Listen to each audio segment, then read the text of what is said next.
welcome y'all to another BANGover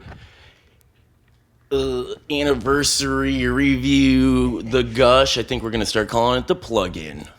Leave a comment to let us know what you like better, the Gush or the plug-in. I guess the Gush is kind of gross. As always, I'm Scott Allen, and I'm here with Chris. And today, you clicked on the episode, and you know what we're doing. We're doing Metallica, Injustice for All.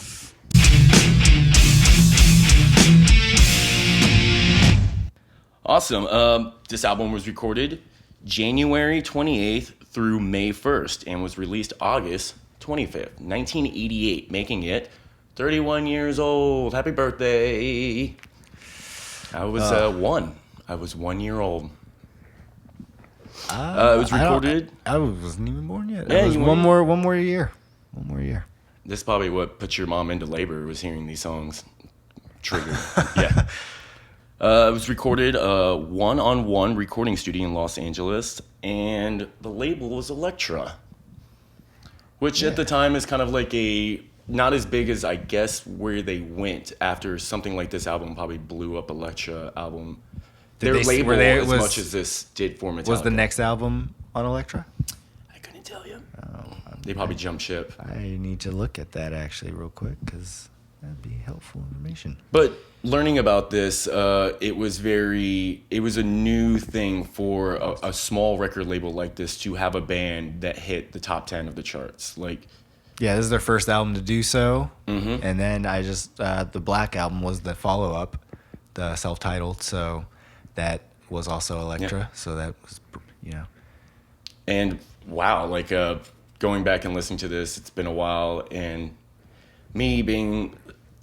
it's fucking Metallica, y'all. We're metalheads. Let's talk about it, all right? You love and hate this band. But anyone you ever ask, it's what was your influences? Metallica. Any metal band that I listen to nowadays, you talk to Slayer, they would talk about how much they love Metallica when they came out. You fucking Sepultura, they rave about that shit.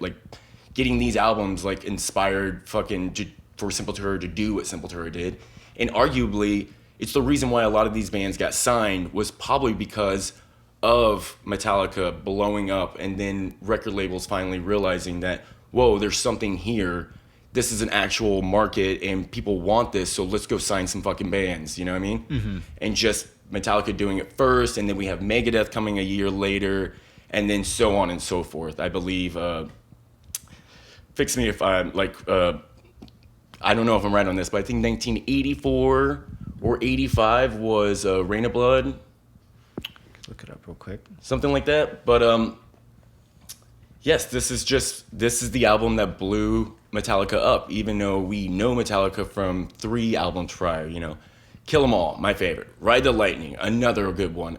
Your favorite, Master of Puppets. That was not my favorite, but that was my first one that I got introduced to Metallica, where I actually bought the CD and was like, let's do it and listen to it. Hey, who's this Metallica band I hear about? I'm gonna buy this album. Looks real cool, Yeah, check it out. Fucking, that's another great album. And then it was just kind of surprised that this is the album that really gave them recognition. The whole world kind of knew who Metallica was after this. You know what I mean? Even though you had those 3 great albums before. And they were saying, this is the first of the metal bands, to get signed and get a full-length album done. They went on tour with it. Everyone was, blown away that they actually got to go to, a recording studio and record this fucking album. All the interviews, talk about the Western Decline of Civilization, Part 2. And they go into great detail because a lot of it we're talking about this new culture of, metal and thrash. And it's spawning off from before it was the punk bands and the hardcore. So now we're taking the 2 elements of something the speed of the Ramones and Blacks, and then taking the deep tones of Black Sabbath and kind of mixing them together. Just a faster, deeper tone. You know what I mean? Which is drummers had to start creating new styles to keep up with this speed and the intensity of these riffs. Yeah, these thrash beats, or the skank beat is one of them. It's fucking one of my favorite beats. And it gets further and further along. You go to blast beats, and it's fucking awesome. Me being a drummer, metal has to be my favorite genre of music because it's the funnest to play. It's why I'm in metal bands. It's why I love playing in metal bands, and it's also like it sucks too because being a drummer, and we were talking about this earlier, in a metal band, there's a lot riding on your shoulders, especially a thrash metal band, a death metal band. Mm-hmm. You have to be probably one of the most talented people in the fucking band to keep up with this. Your timing has to be flawless, you know what I mean? Yeah. You can't fuck up, especially on shit this fast, this complicated. You have to be on top of it. And it showcased so much. We were talking about how in these bands like Metallica, Megadeth, Sepultura, even Anthrax, people know who the drummer is. He's known by his name. His face is iconic. He's like a front man. Like everyone that is talented in these metal bands always gets that showcase. Like, this is an awesome guitar player. Yeah. But we also have the lead singer, which is fucking awesome too, because he's the front of the band. Before, you know? like you say, all these new techniques, you just have, it is at that time, you know, guitar players and singers kind of coming to the forefront. I don't want to say stealing the show or the stage, but they're the ones that are like being kind of showcased, but like they are associated with that group. So if you're like, you know, you're thinking of, and a lot of it too, you know, the names of the band are typically that, you know, in some cases after that person. Like we were just talking about Jimi Hendrix, right? Yeah. You know, at that time, you know, but like a Led Zeppelin, you know, you don't think, unless you are maybe a drummer, think of John Bonham. If you're just a layman's person or somebody, you even think of like... Their names are all iconic, you know what I mean? But even then, I think Robert Plant kind of sticks out maybe to like you're just regular guy. Page, right. Like you're like, you know, or any other... I mean, it's hard to... Because I'm just... Right now I'm thinking of band names that are like based on that person. You know what I mean? Where then that person gets associated with the band. But it's like Jethro Tull or the Steve Miller Band. You know, it's like Van Halen. Like that. Yeah, it's like named after the person. Yeah, so you kind of see where this comes from.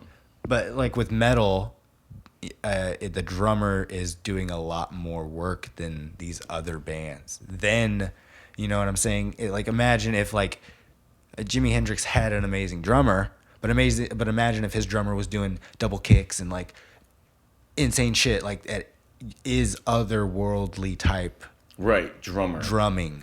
Like in some cases, like too ahead of its time. Right.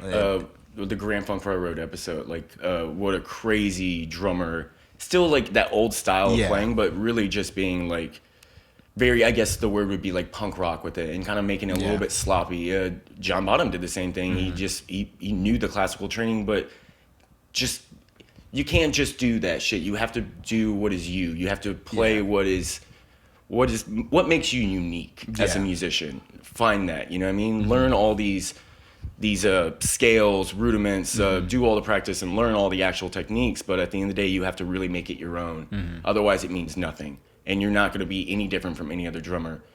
Which John Bonham like set out to do. Someone like Keith Moon set out to do. Where they become super iconic. So exactly because of their style is different for the time. And just like Lars, a super iconic drummer, and everyone knows who Lars is. Everyone. I mean, what is it? I was just looking up to reference Rain and Blood. That was in '86, and you know, that's Dave Lombardo, and that's becoming a name in the scene. You know what I mean? Like the drummer name, Lars becomes a name. As far as like doing like in this style of music, he in a way becomes like the front head of the band. Also because that's like a personality thing too. Right, and being these like original founding members, you know, having a completely different setup at times, you know, but it was always fucking Kurt Hammock and fucking Lars Ulrich. Like they started Metallica. Yeah. Like what? Or did I say Kurt Hammock? I meant James Hetfield. James Hetfield and Lars. Yeah. Sorry, we smoked some weed before this. I was gonna say, what was your introduction into Metallica as far as like them as personalities and like the music? You know what I mean? Because that's where I think when I was getting into rock and roll and then starting to go a little bit heavier with it, like my dad introducing me to Motorhead. We had like these cassette tapes, and I was like, what is this? What is this? And he was like, oh, Motorhead? That's badass. You should listen to it. Or like the Black Sabbath, I fell in love with like immediately. And then you start to like, you try to find more of this type of music, and you always hear the name Metallica, Metallica. And even at that time, like getting into things, I'm like, this is like 98, 99, getting into the 2000s where I'm like really starting to get into this style of music. Metallica is everywhere at this point already. There was already the Black Album. That's being played a lot. So I heard a lot of Metallica, but going and deep diving to hear like those, Kill 'Em All. Like you didn't get that on the radio every day, but like finding Kill 'Em All Seek is and like, Destroy, like I think I see why. Song. Yeah, but it wasn't like the Black Album where a lot, or like I hear the one from this album a whole bunch as well. Like that, we'll get into that first music video they ever did of it. But, I was watching MTV when I was a kid and I saw that music video. Yeah. And I'm thinking of MI2 because of them doing the song Fuel, and the music video of them on the cliff. And I loved action movies, and that's how I found a lot of my music was through movies and video games, and like you were saying, skate tapes. You know what I mean? Yeah, just pop culture. At the time they're just like these songs that are in the background. And you're like, what the fuck is that? It's like kind of how I like really got into Rammstein was because of like Triple X and just seeing them play in the beginning of that movie and the flame masks, and I'm like, holy shit, Was it Ace Ventura and Cannibal? Who knew? Like exactly from an early age, same, you'd be like, same, yeah.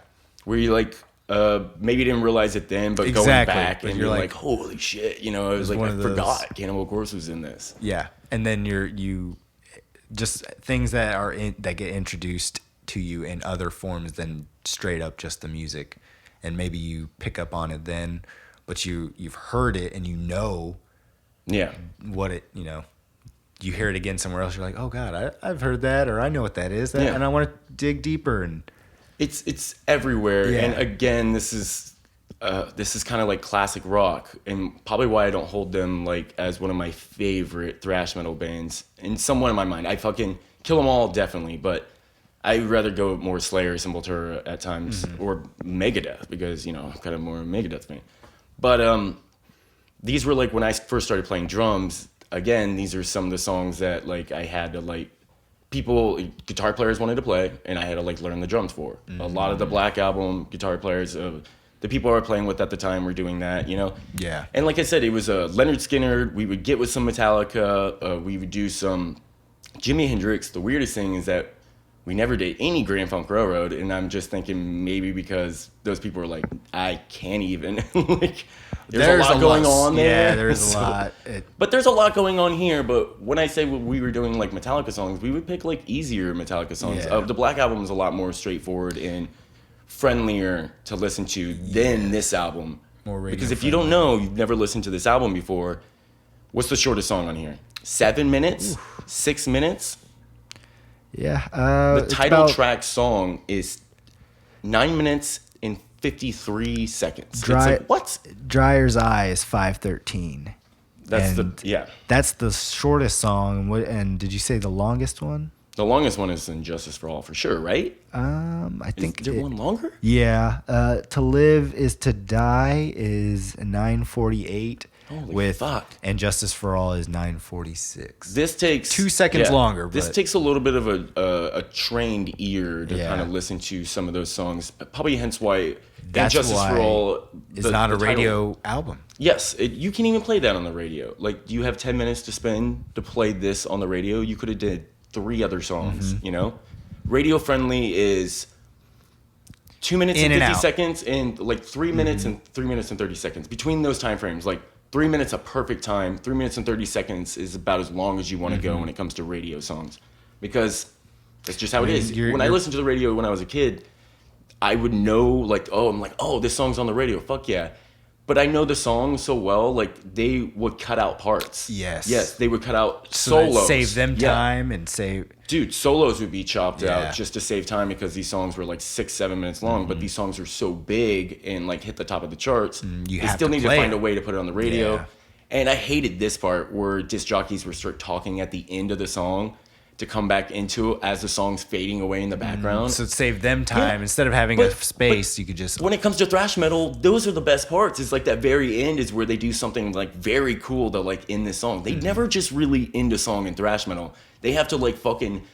It's like we're tearing down this structure the entire time we're listening to it, and this is like the last fucking board, and it just goes clack, and that's all you hear. You know, it's like, I don't want to like fucking hear you fade it out. Yeah.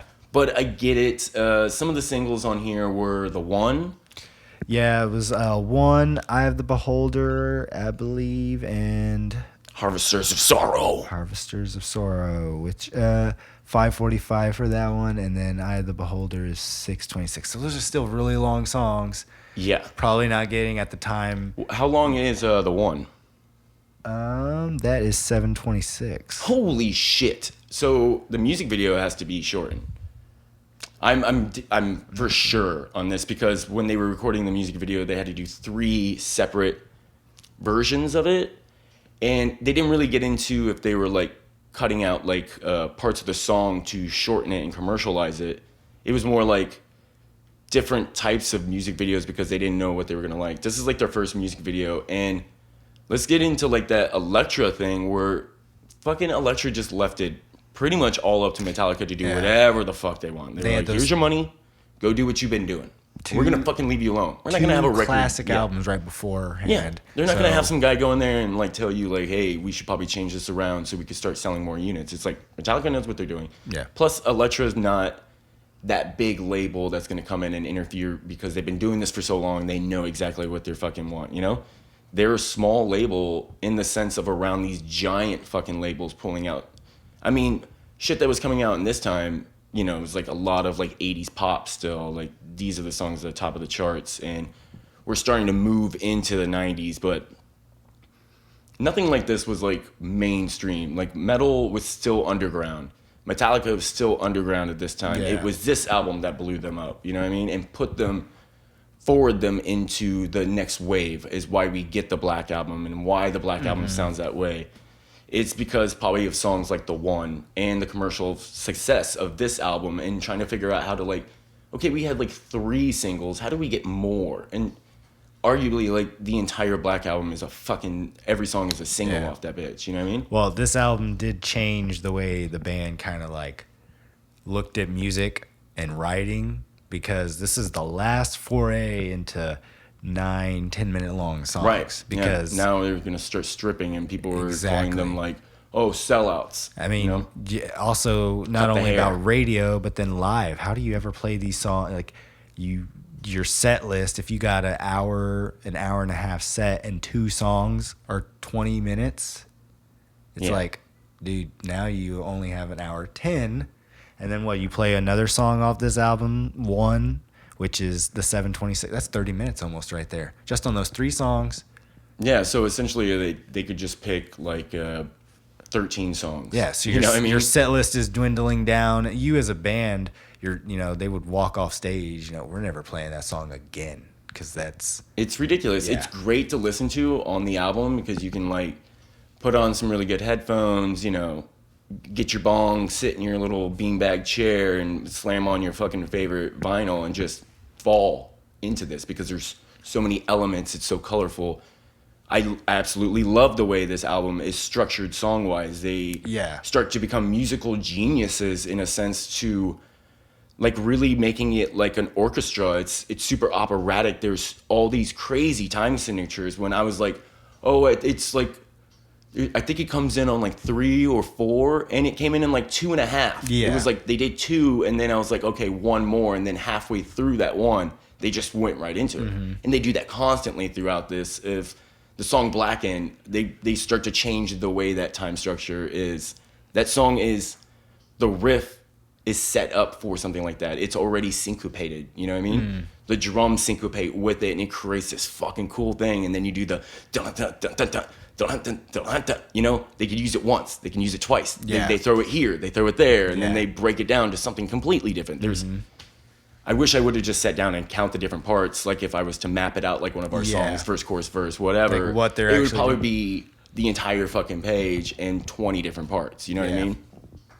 I love the way it's structured. It's starting to get fucking more complex, awesome. and it's probably the most complex songwriting that they've done to Right. this point. You know, like as you know, with the long songs being epic, and It's like, put a cap on this. These 4 albums. Here's the end of this.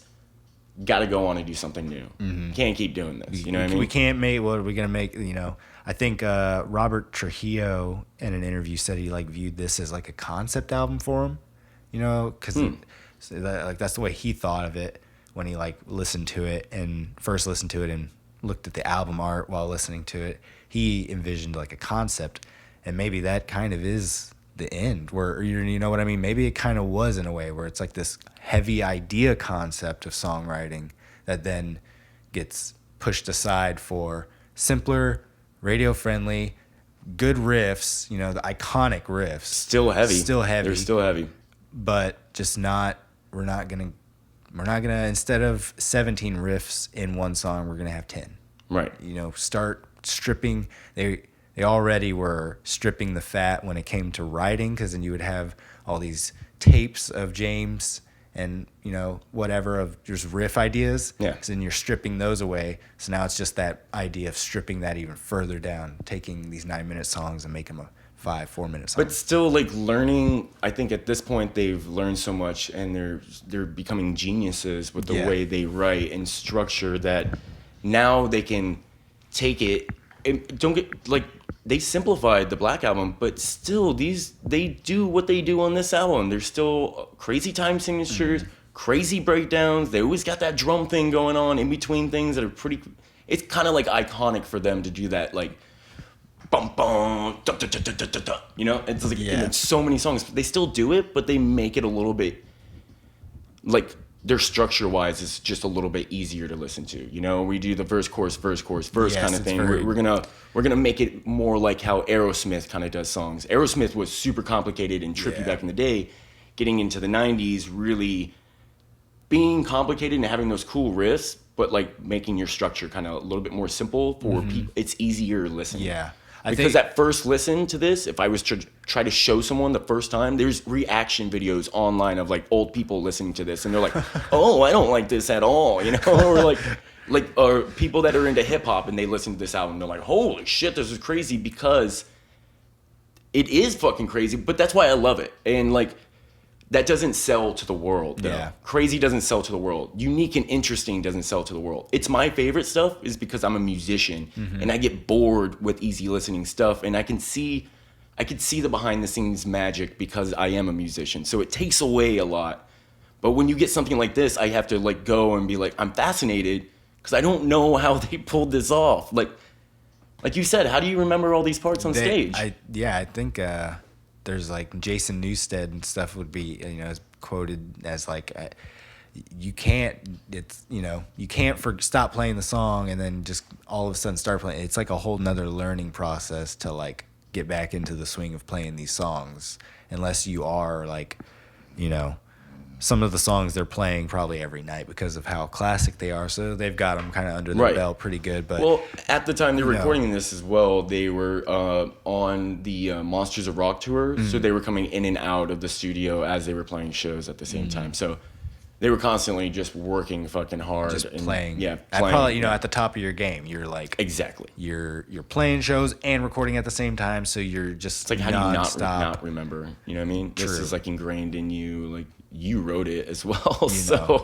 it's getting to that point where maybe if they would have put out another album like this and kept that motif going, maybe they're like bridging into that progressive, almost death metal kind of thing. It would start to get there, right? We're not necessarily in the maybe speed aspect, but like just the songwriting technicality, where there's just so many pieces to the song and they weave in and out kind of seamlessly because, like you were saying, they were taking those song structures and stripping them, and it's like you take that verse riff that's got 3 parts to it, so not only, you know, 3 like sections in the verse encompassing it, instead of, or you take that and then you strip all those other ones away. So now let's just make it one or something, you know, make it a classic sort of rock and roll, but because that's what's going on in this, like where you're talking about those little in betweens. Let's do it 1. Let's do it 2.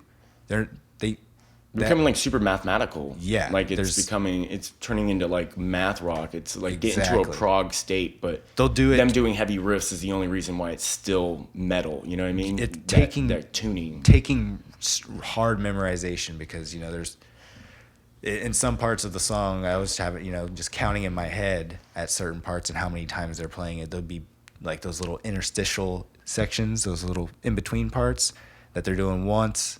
And they do it once, and then they do it for a third time, but this time it's 2 times. And this is in like a 6-minute song. So you're having to remember all of this shit. Yeah, but again, I would think if you wrote the song, it would probably... Yeah, I mean... We're looking at it on the outside, like when you listen to a band like Mars Volta, and if you got to sit down and talk to any of the members and be like, how do you come up with this stuff? And they're just like, oh, that's just what we do. It seems normal to us. It looks crazy and complicated to everyone else, but this is kind of like very easy for us to come up with this stuff. It's natural for them to be like this. You know what I mean? And being that super fan and just looking at it like, oh my God, this is insane. And it's incomprehensible how you're like doing it and like. True. Or like what am I trying to say? I don't know. I know what you mean. Yeah. I wanted to point out though that thinking about it, most thrash metal bands are not consistent with their albums. Sepultura, the sound moves from Arise into Chaos AD is almost 2 different sounds. Like Arise is the heaviest.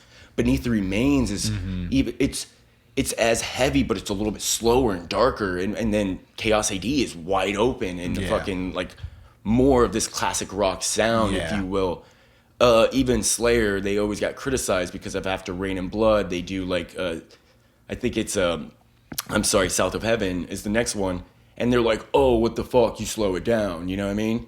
And I never understood that. Everyone's like, oh, I'm good after Seasons, like I don't like anything past Seasons, or I stopped listening to at Seasons of the Abyss, and I'm blown away by this. I'm like, what? And it's like they just changed their sound.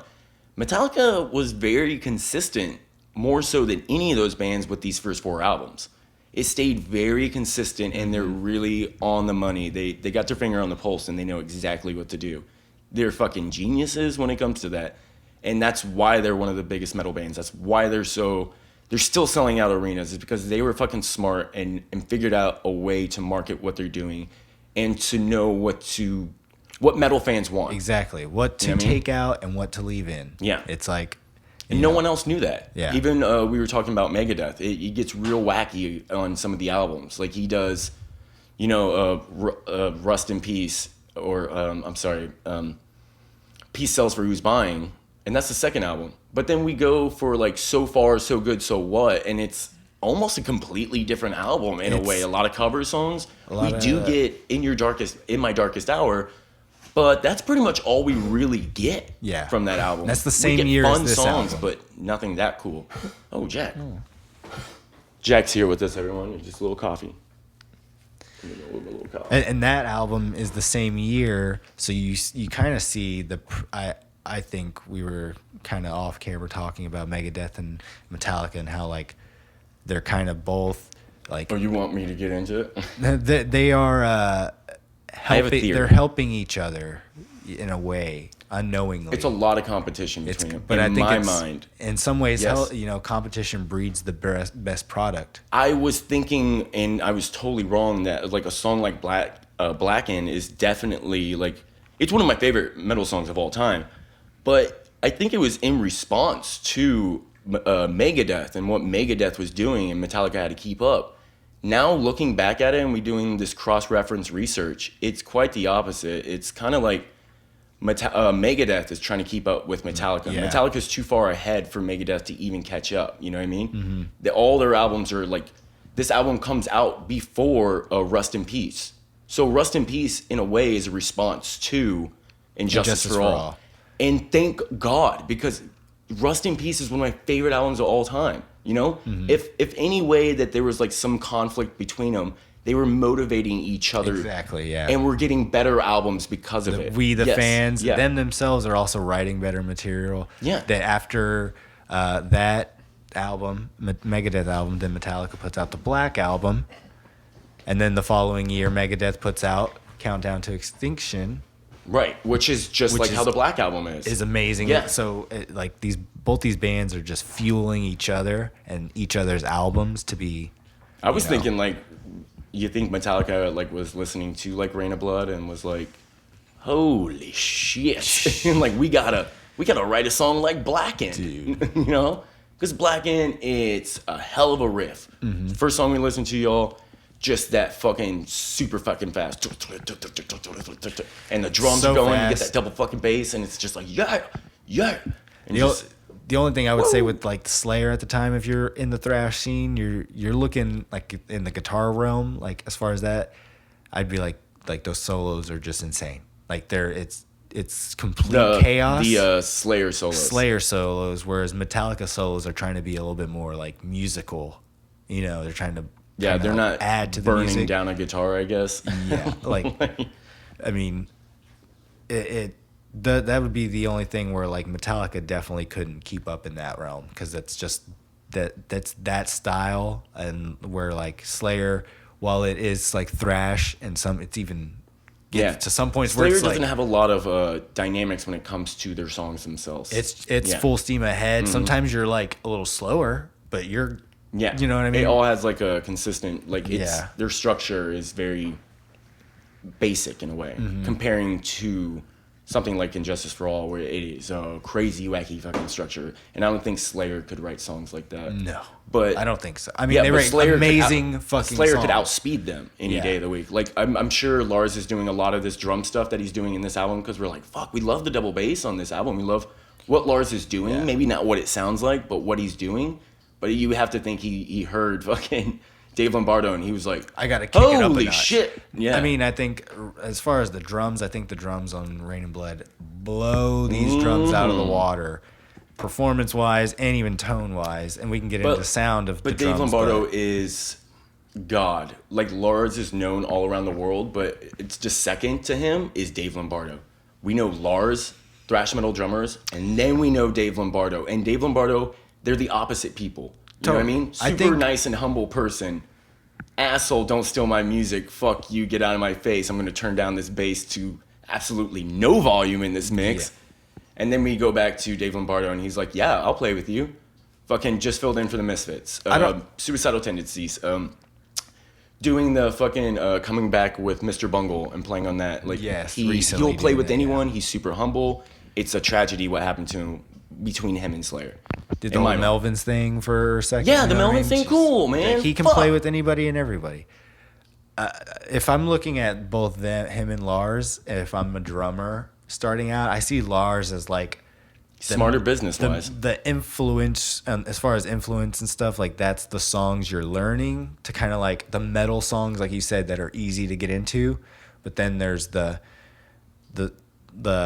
Dave Lombardo songs, which are like you need to already know Lars Ulrich type level playing before you can get to Dave Lombardo type level playing. You know what I mean? Like I'm sure Dave Lombardo was listening to Kill 'Em All and was like, oh, fucking cool, you know? And it kind of inspired him because everybody's just amping each other up. But the first album, Show No Mercy, Slayer, he didn't know how, like, he wasn't comfortable playing double bass.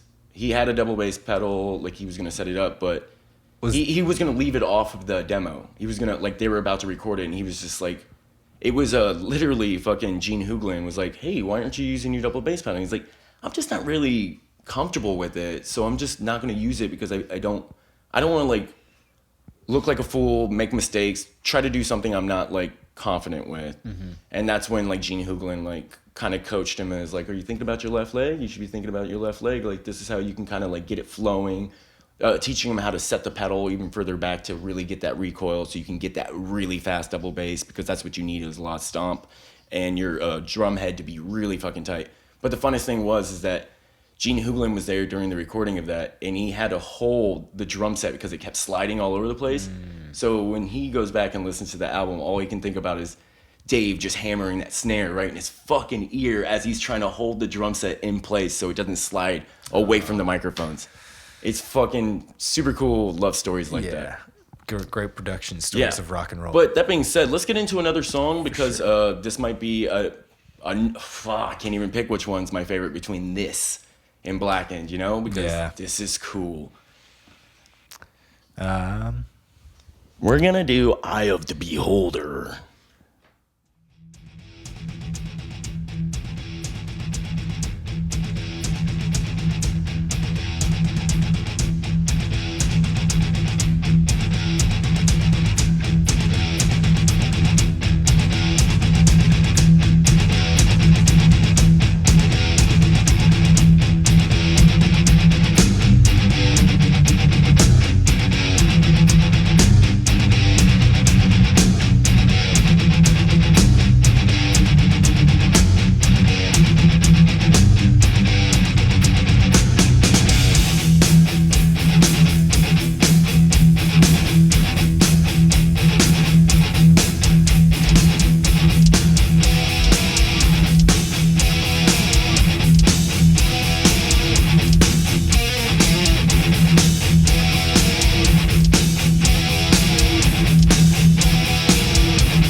Doesn't matter what you see, or do it what you read. You can do it your own way, if it's done just how I say.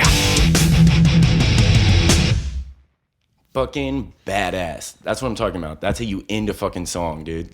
The last 15 was like, fuck yes, Yeah. dude. And then just clack, done. House is destroyed. Yeah, it's fucking structure is fucking torn down. We were talking about this song, like how much we just love. We were just sitting there waiting for that fucking verse to come in and how his vocals sound. It's so fucking cool. Catchy.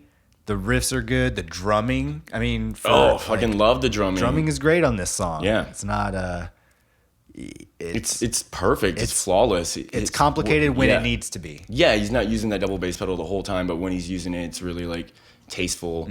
And The snare hits, like you were commenting on how they're a little off. Or he does some off-time snare hits, so- and I just love his little like on the cymbal and snare, like in this. Like I think he does it like on a 4 or something, like at the end of the 4, and just like ding right in. You know, it's like they're so known for that. Like that's kind of his style, the Lars Ulrich style. Playing. You know, of playing. Have you seen live videos of him play? Like like now, but like even in his age, he still is like standing up and doing this shit.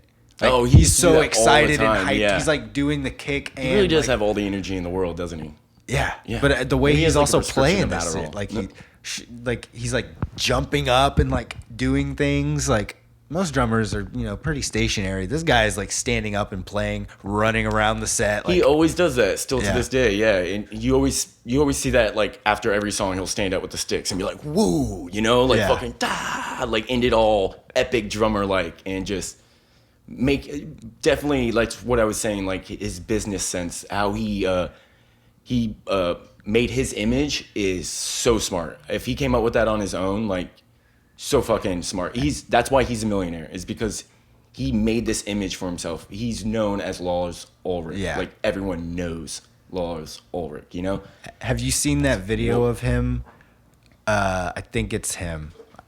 Where like it's one. I don't know what song it is, but they get into a breakdown part and there's 2 drum sets on stage. Like because you have like 2 sets or something. I don't know. Like He just runs over to the other one. And What is he, like a skateboard? He skateboards. No, he literally like it's in the song. Like he starts on one set and I think like I there's a have seen this. breakdown part where it's like the guitars are going and it's whatever, there's a little space and he runs to the other set and starts like immediately as it comes in. Like he makes it just in time to like. See, that's super cool and awesome, and it's so different from like just playing these songs the same way all the time, or every show has to be exactly the same. They really do set up this idea of like, how do we make it The different? How do we theatrics get it of like going, you know? they were a thrash band that really did that. I mean, because they were playing to a huge audience. You need to Right. play to the guy at the back, so you're playing to. So, I mean, Plus, this is Metallica. You're supposed to be the loudest, heaviest thing on earth. Like you're the weight that pulls down the world at this time. all eyes are on you. Yeah. Like you're that band in the scene. Seeing something weird? Yeah, there was a guy behind you. Just looking through the window. You guys recording a podcast? You mind if I join? You like Metallica? Come on in. Weirdest shit I've ever seen. He literally. Hey, you guys got an extra cigarette? What the fuck, man? I'm in my house. He leaned over your balcony. I'm just like, you staring behind my back. Is he still there? No, he left. Afraid to look. He's doing something though. He's I don't pacing. know. He's- Yeah, we gotta finish up this episode before we get robbed. Oh my god. that was the funniest shit.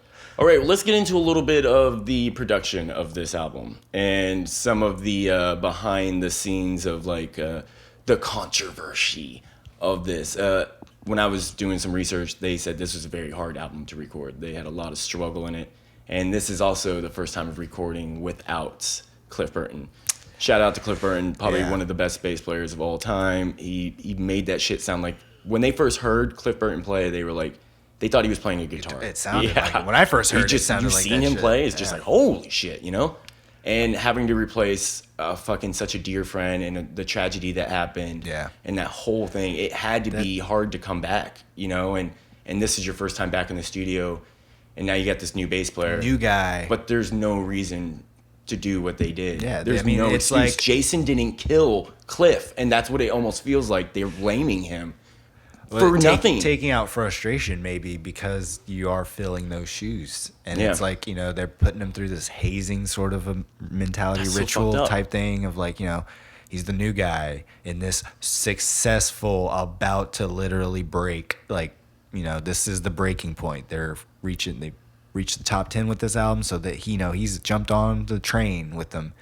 And this train that Plus, there's Cliff probably still a Burton, bunch of alcoholics at this time. true, Yeah. but you know, so they're just putting him through unnecessary stuff, whatever it may be, and you know, in the physically or in the outside of the music, but in the music, they are also tormenting him by, you know, taking out his bass and Turning down his fucking bass. he didn't even get to almost record. to nothing. He recorded with the assistant engineer. Didn't even get to record with the main engineer or producer. You know what I mean? He was completely like just put on. Yeah, like, just the back burner. do the bass. Just go do it. We need it. They probably wrote all the parts too. People say It's like you this need, is what you're yeah. playing.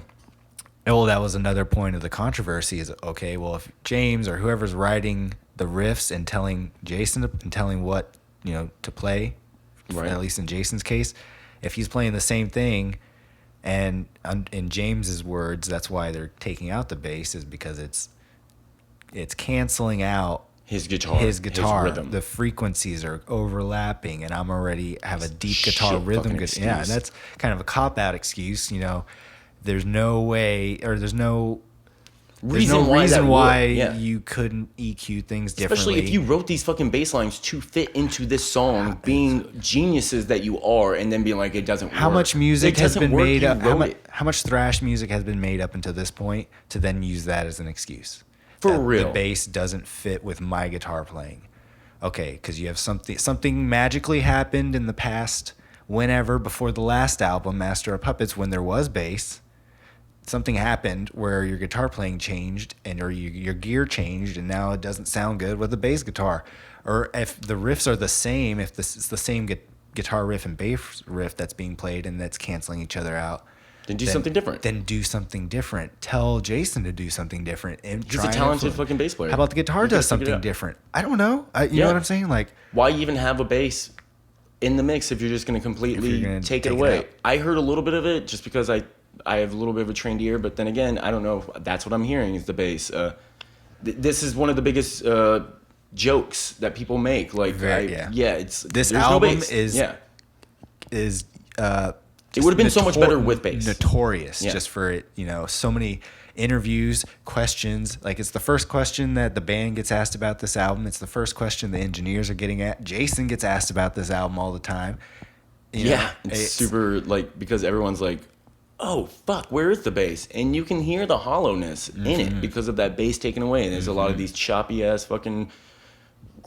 It's a fine distortion, but it's just very high and gritty, and you don't have no deep No undertone. low end. There's no low end. And it's a shame. I think there's fans that have like remastered or recut, Like went in and put in some bass. bass or amplified whatever was there. But as we know, they multi-layer tracked this 5 times, so reopening the files, they're Yeah, it's completely like scattered. You can't fix this. 5-take or 5-track tape or something like that. So they, either way they're cutting tape. They're you're not There's gonna no get- way to go back in and like do this years later without just pretty much re-recording the entire album. mean- There's no way to add this in. I don't even. And who in knows that where those sense, to make masters it even sound are? as if they're good as it needs to sound. Yeah. So, we're left with. I haven't actually listened to this box set remaster. It's a weird box set. So, like the physical condition of it, because there's like so many. There's like CDs, there's LPs, there's digital. Like you get everything when you buy the box set. I think like multi-format. You know what I'm saying? Yeah. And so like maybe the vinyl has a more warmer, deeper sound. You can kind of hear the bass easier. I don't know, but Even what we've been listening to is a remastered. Unless Yeah. we have this It's the first digital vinyl prints, like we're not gonna get that sound. or You know what I mean? at least or know what that sounds purchase like, it. if you will. Yeah, because that came out last year for the 30th anniversary, and that was just this big, like super deluxe. Everything had a booklet. all the album on multi formats, multiple DVDs, just shit you probably don't even need. Yeah, is there. live performances of all these songs. You can pretty much just tell when they went back and remastered, all they did was clean it up a little bit, took out some of that I guess fuzz in between, really made each like riff so crisp, each drum hit so precise. Yeah. And it does sound very well produced. It sounds a little overproduced in a way, to where I know they were going for this garage band sound, but that's what maybe we can't hear. Like we can hear some of it, but this remaster does clean it up, and it sounds big and powerful. And when I think about garage sound, like it's not this loud on my headphones. You know what I mean? I'm not gonna get that, like, if I'm gonna turn it up all the way on those that kind of like that black metal sound or that lo-fi, and it's loud, but it's not there. But if I turn this up, it will blow my fucking headphones up, dude, and you can feel it. You can hear it when I take it out of my ear. Yeah. You know what I mean? When I play drums and I put in headphones, like I can't play any of those songs that sound like that because they're so low in volume that my drums just go over. I got to get something like this to where it's like louder than my drums. It's louder, but it's clear. It's not distorting. It's not distorted. Yeah.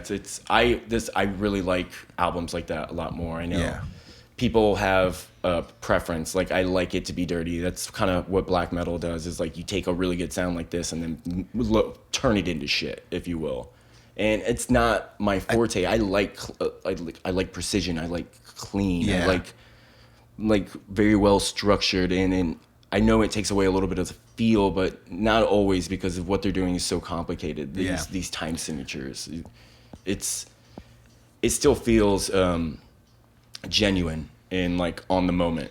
But with metal, I think you need a clean, precise sound for something like blast beats. You can't have a distorted sound for it. Just sounds like one whole sound. You don't hear individual hits. The faster you get, the more clean you need to make things. The guitar, straightforward. all the rest of the music can really clutter it up if it's not like finely tuned to like interact in that part with the drums well. If it isn't produced correctly, then it would have this kind of wall of sound noise instead of it being more intelligible, and you can kind of like hear individual pieces like of what's going hits, on, guitar riffs, like the nuance of the performance instead of it just beating you over the head, like literally just a wave of noise. I think this, like we were talking about, like metal at the time, this is definitely a more dynamic album where it's like, even when it is like super distorted, they're like the pauses they're taking, the like quick little interstitial like or like whatever, where it's just like staccatic type of notes, but the drums are doing it with the guitar, so it's like, it is have this like syncopated, synced up feel where the dynamics of like other stuff at the time is just kind of driving. It's taking away a lot of the dirtiness of like the prior albums too, like Ride the Lightning, Kill 'Em All, where there's this grit. You can hear it in the recording, this sense of like scummy, dirty. There's a punk rock feel to it, and it goes fast and intense, and then sometimes it just becomes all one sound because it's so nuts. Yeah. This is more clean, precise, figuring out exactly what we're gonna do, and probably why we get to the Black Album after this, because figuring all that out, it's like, oh shit, now we clicked over to the other side. You know what I mean? To where we're gonna like lose that old school grind that we used to be of this nasty sounding band. And then everyone did it after this, like fucking Testament, you know what I mean? Like they did that. That was the first album I bought. Was what was it, something of Souls? Was it Red? No, it has like the guys in the robes on it. It's like I want to say Harvesters of Souls, but it's like it's something Souls, but it's like their 1990 album, and fuck, it sucks, you know what I mean? It's like, it's clean, it doesn't have any of that scumminess that prior, like this type of music was inspired by punk bands, and punk bands were in no way, shape, or form clean. And even going and recording other albums, punk bands it's still dirty. I listened to 2013's Black Flag, and they kept that same sound. Even though we have the technology today, it still sounds like how Black Flag sounded back then. This is Black Flag sound, you know what I mean? And they just lose a little bit of that to become more of a production value, more of a mainstream type of figurehead, easy listening to in some ways. You know, like anyone can get this. You know what I mean? Yeah. Listening and be like, oh, I know what's going on. Yes. If I put on the Bad Brains first album, you'd be like, what the fuck is going on? What Because am I it's listening super lo-fi, super weirdly recorded. Things are like probably overlapping musically, Exactly, stuff like that. yeah. So,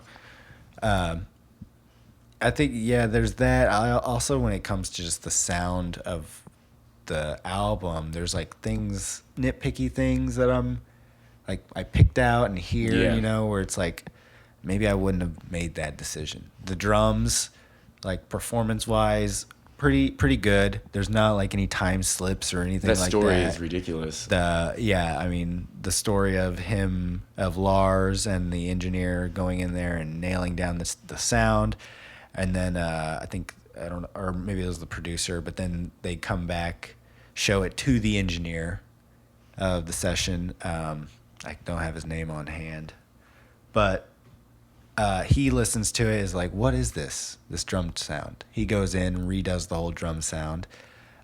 He makes everyone leave the room, Yeah. and James is still there, and he's like, fuck that, and just deletes everything that Lars set up of this, like, him dialing in his own drums, and this is how I want it to sound. That guy's like, this is ridiculous, Yeah. and he erases, and then they do some songs, and they come back in, and they're over-listened to it, and Lars is like, stop. What happened to my drum sound? And he was like, wait, what? Were you serious about that? Were you, like, actually serious about that's what you actually wanted to do with the drums?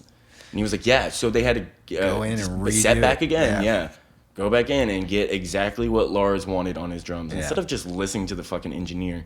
And the whole time the engineer is going through this with the band. Yeah. In constant arguments of like, He why are has you his turning down sound. the fucking bass? He you wants know? the bass. He has a vision for the band, like as far as like this he's is the what producer. I, He's the guy looking on the inside out. He does this for a living. Take his. I don't know. fucking I don't advice. think he was the producer. That's No, what- I mean think he was just an engineer. engineer, Like, kind of a slash producer in the sense Yeah. that you're there, well, but you're not trying doing to lend shit your hand. other You're like, than this is what engineering. this is what typically we would do, right? You would have the bass set at this level, and then they're telling him, hey, turn it down 6 dB. It's so much bullshit. And he has to follow those orders because it's the band that's actually producing it themselves. Right. And in his mind, the engineer, it's the band, of course, has the final say of the product. I can give as much input and, hey, I would do it this way. But it's not up to him. but They if- would just fire his ass and get someone else to come in Exactly. there if he pushed back too And he hard. actually wanted to, I think he did want to Oh, quit. he walked out of the studio so many times, And just like, this is he- fucking he bullshit. wanted to and quit. getting He didn't- arguments with Lars. You know, Didn't it's want like- his name to be associated with this because it's not what he would do. This does not represent him. Yeah. So, you know what I mean? If somebody's listening to this and they're like, oh, the bass is not there. What this? Who did this? It sounds like engineered shit. this? Like, who And then- fucked this up? Yeah. Right. And now And they're his gonna name's blame in the him. notes. Yeah. 'Cause And it was your responsibility to make sure these levels were correct. And at what the we time, need, there's no internet. what we need. We don't No. know that. Unless you're in the room then. That's why going back, there's so many interviews and they talk about this album is because people want to know what the fuck What happened? happened? What the fuck happened, dude? And we watched an interview with the engineer and how at the end of all of it, he just said, so frustrated at the end, chopped and fucking finished the album, chopped it, fucking put it out there, fucking done. God damn it, I hate this shit. Like, hated it. But he really wished he just wasn't that frustrated and went back and mixed it and mastered it a little bit himself, like in the way that he thought it should sound, just to have that, just to have it there. You know what I mean? Just to do it, and even if no one liked it, it will still be on a, like, recorded on a fucking, like, in a box somewhere, saved. Like, this is a remastered version of this album where the bass got turned up, but he Yeah. didn't do that. You know what I mean? Because we could have went back and grabbed that now, and people would be like, "Oh, like let's pull this out, like another version of this album," which people would probably be excited to hear. I don't know if Metallica would actually do. Yeah, I mean, I think fans would like to hear a, Jason Newsted Being brought up in this yeah, fucking being mix. brought up. Yeah, And I really think it's unfair for Metallica to do that, and their excuses are yeah, those are some of the. the lamest things I've ever heard. And Yeah. to not admit that you were wrong is even worse. Well, I mean- you could have just, it's been fucking 31 years now. You could just been like, sorry, man. We That- were being dicks. That and we did it out of spite. that mixing engineer. They never said that. There was no real apology. His name was Steve Thompson, and he was the mixing engineer. So that was just in charge of mixing. And then he even said that he was at a party with Lars later on at the Rock and Roll Hall of Fame. And what does Lars say? We didn't really take the bass out of there, dude. He's like, yeah, man, what happened to the bass in this mix? Yeah. He was like, are you fucking serious? It was you guys. They were trying to put blame on him. Yeah, it's yeah. Why sabotage your shit? Blame game. Yeah, why sabotage your shit? Again, they were probably drinking a lot, and this is fucking Alcoholica at this time. You know what I mean? Yeah. Like, they're just being dicks because they're fucking drunk and hungover constantly. Turning, just don't feel good. They're going in there and undoing what he's doing. He's doing his job, and then they're going in there and turning it down even more. Or what, so it's ridiculous, but this album's still good. I still like it. Going back, Blackened is awesome.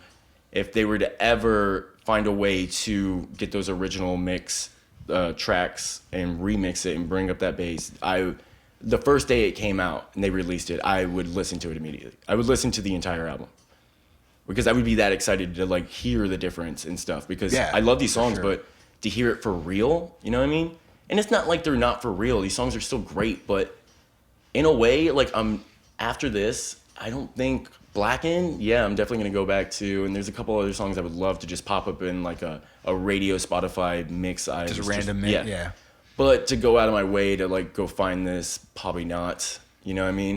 There's a lot of long songs, and it does have a hollow sense of feel to it. Mm-hmm. And at the end of the day, I would be listening to this and I would just be like, fuck, I'm going to go to Kill 'Em All because I want to hear all the Kill 'Em All songs. Or I'm going to switch to Megadeth because in my mind, there's two types of metalheads. You're a Metallica person or you're a Megadeth person. Me, sir, I'm a Megadeth person. And I'll do a lot of like dickhead metalhead things where it's like, oh, Metallica, fuck the Black Album. That sucks. But at the end of the day, I do love Metallica. They're a fucking great band. I love kind of all their stuff. I had all those 90s CDs and I don't mind the song Fuel, it's like the 90s era Metallica. Yeah, even the Garage Inc. I listened to that a lot. Again, this was stuff I listened to when I was a kid a lot, and to go back is not. Yeah. I don't really go back too much, besides for Kill 'Em All, because I really do get excited about that album. And a couple of songs off of Ride the Lightning too, where I'm just like, fuck yeah.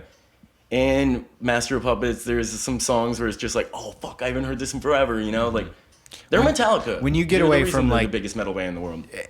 And doing all these album discussions and going through the songs that are not on the radio, listening to those are almost more of a like the deep cuts. The deep cuts. It's more of a like a description of the band in a way. You know what I mean? Like these are the songs that like for whatever reason, because they're too long and they're not going to be accepted on the radio, or the context of them, or the song, whatever reason, they're the ones that we don't hear the most. So then it feels like we're listening to them new, and we're also getting a new perspective of the band.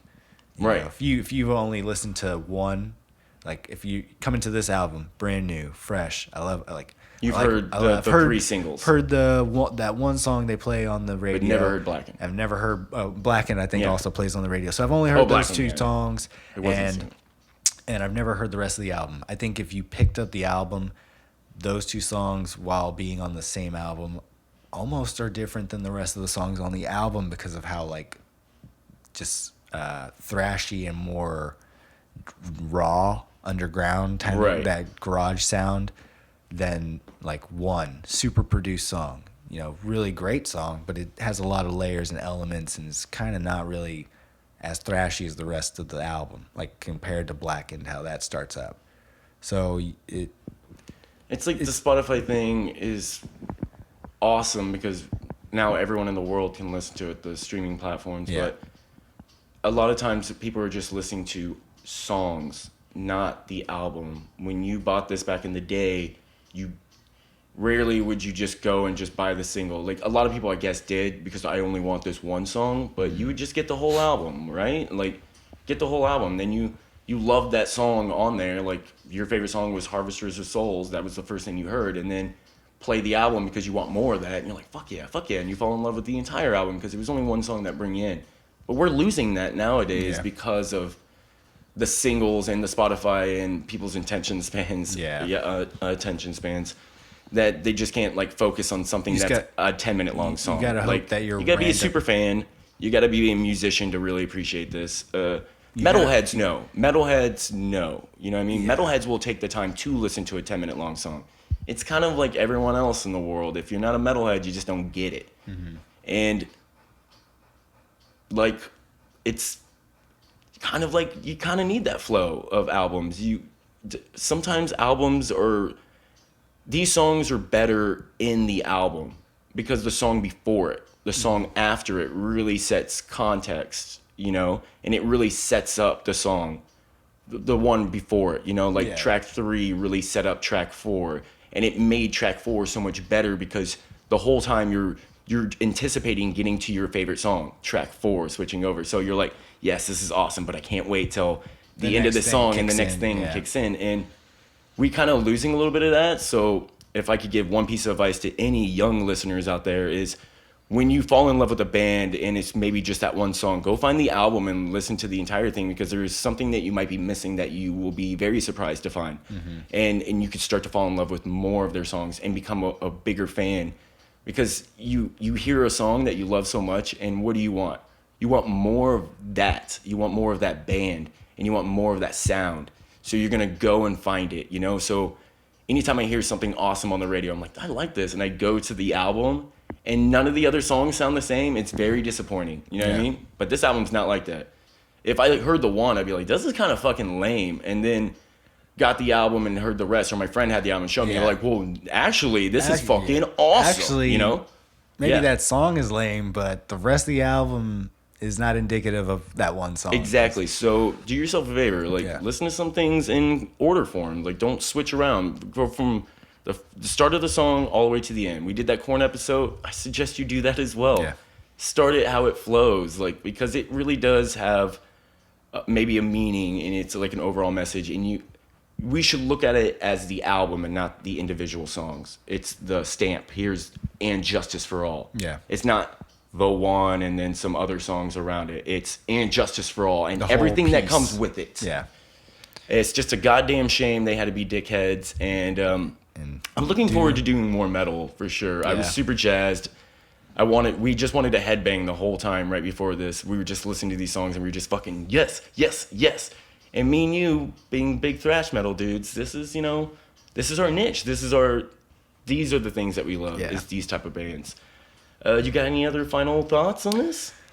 Just shout out. Be nicer to bass players. I mean, the album and closing thoughts seem to be, I enjoyed it first listen. It seemed to, get a following and a cult sort of Blew them the status. fuck up. Shout out to the artist Stephen Gorman. Iconic